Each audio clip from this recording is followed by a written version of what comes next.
Κυρίες και κύριοι, αγαπητοί συνάδελφοι, ζητάω συγγνώμη καταρχήν γιατί τα προγράμματα ανατράπηκαν ξαφνικά από χθες. Υπολόγιζα ότι σήμερα θα είμαι εδώ μαζί σας όλη μέρα, αλλά δυστυχώς πρέπει να κατέβω κι εγώ στο κέντρο. Θέλω να σας μεταφέρω ένα χαιρετισμό του Υπουργού Παιδείας, του κ. Αρβανιτόπουλου, για τη σημερινή ημέρα της αριστείας και της καινοτομίας και να ζητήσω συγγνώμη και εκ μέρους του που δεν βρίσκεται σήμερα μαζί σας. Κυρίες και κύριοι, βρισκόμαστε σε ένα κρίσιμο σταυροδρόμι για τη χώρα και το μέλλον της, το μέλλον των Ελλήνων, το μέλλον των παιδιών μας. Και η σημερινή εκδήλωση είναι αφιερωμένη στην αριστεία και την καινοτομία, στην εκπαίδευση και την έρευνα. Είναι μια ευχάριστη ανάσα, ένα μήνυμα αισιοδοξίας για τον τόπο και τον μέλλον μας.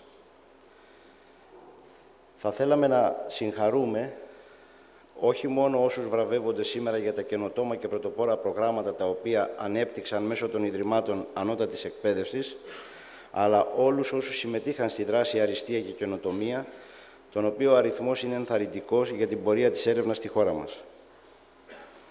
Όπως έχουμε δηλώσει πολλές φορές στο παρελθόν, είναι πεποίθησή μας ότι μόνο μέσα από την παιδεία ο τόπος θα μπορέσει να βγει από την κρίση οικονομική και κυρίως αξιακή.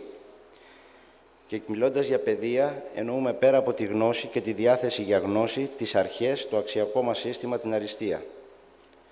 Για ακόμη μια φορά τονίζεται ότι η αλλαγή στην κατάσταση της χώρας, η οικονομική ανάπτυξη, οι νέες θέσεις εργασίας θα έρθουν μέσα από την παιδεία, μέσα από τα καινοτόμα προγράμματα και την έρευνα που γίνεται στην ανώτατη εκπαίδευση, όπως αυτά για τα οποία βραβεύεστε σήμερα. Όπως ξέρετε, η έρευνα και η καινοτομία αποτελούν την πρώτη προτεραιότητα της Ευρωπαϊκής Ένωσης για την προώθηση της ανάπτυξης και της απασχόλησης. Τα κράτη-μέλη ενθαρρύνονται να επενδύουν το 3% του ΑΕΠ στην έρευνα και η καινοτομία έως το 2020 και με αυτόν τον τρόπο εκτιμάται ότι θα δημιουργηθούν 3,7 εκατομμύρια θέσεις εργασίας και θα αυξηθεί το ετήσιο ΑΕΠ περίπου κατά 800 δις. Επιπρόσθετα, οι σχέσεις της καινοτομίας με την ανάπτυξη και την αύξηση του ΑΕΠ είναι ευθέως ανάλογες. Όσο περισσότερη καινοτομία και δημιουργικότητα παρουσιάζει μια χώρα, όσο πιο πολλές πατέντες υπάρχουν, τόσο περισσότερο αυξάνει το ΑΕΠ. Αλλάζει η οικονομική κατάσταση, μειώνεται η ανεργία. Βέβαια, έχουμε πολύ δρόμο μπροστά μας, καθώς η Ελλάδα βρίσκεται στην τρίτη από το τέλος θέση μετά τη Βουλγαρία στις δημόσιες επενδύσεις, στην έρευνα και την καινοτομία, σύμφωνα με τα στοιχεία της Ευρωπαϊκής Επιτροπής. Ωστόσο, η σημερινή βράβευση αναδεικνύει μια φωτεινή Ελλάδα και οφείλουμε να δημιουργήσουμε και να αναδείξουμε αυτά τα πρότυπα, αυτές τις δράσεις. Στο σημείο αυτό θα ήθελα δύο παρατηρήσεις μόνο. Πιστεύω προσωπικά ότι τα ελληνικά ανώτατα εκπαιδευτικά ιδρύματα δεν είναι όπως θέλουν πολλοί να παρουσιάζουν. Υπάρχουν πολλά κέντρα αριστείας στα ανώτατα εκπαιδευτικά ιδρύματα της χώρας. Υπάρχουν κέντρα τα οποία αναδεικνύουν τα ελληνικά ανώτατα εκπαιδευτικά ιδρύματα και τα κατατάσσουν μεταξύ των καλών πανεπιστημίων, όσο και δεν θέλουμε να το παραδεχθούμε κάποιοι ή δεν θέλουν κάποιοι να το δεχθούν.